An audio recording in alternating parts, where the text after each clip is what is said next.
Hello everyone, my name is Jerry Nichols and I'm a pharmacist and a genetic counselor. I'd like to talk to you briefly about a specific type of adverse medication event. You likely know someone who's taken a medication and suffered some type of a serious side effect. You may have even heard the statistic that adverse drug events cause at least 100,000 deaths in the United States each year, and actually they are the fourth leading cause of death behind heart disease, cancer, and stroke. But did you know that adverse drug events are also a cause of birth defects? Approximately 3 to 5% of babies are born with a birth defect, and it's estimated that 10% of these are actually from maternal drug exposures.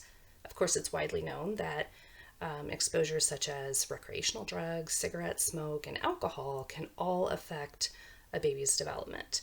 However, both common prescription and over-the-counter medications that would generally be considered safe for adults can also affect a baby's development if they're taken by the mother during pregnancy. Over-the-counter medications that would be of concern include things like ibuprofen, naproxen, aspirin, and possibly pseudoephedrine.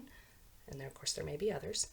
Prescription medications of concern include blood pressure medicines such as lisinopril, enalapril, losartan, as well as anti-seizure medications such as topiramate, phenytoin, and carbamazepine.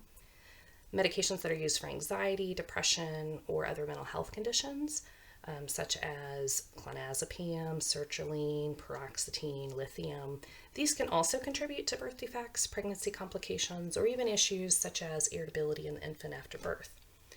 But even though medications taken by the mother may affect fetal development, it's very important to remember not to stop a medication without first talking with your healthcare provider. Untreated or poorly treated conditions such as anxiety, high blood pressure, and seizures can also have adverse effects on fetal development.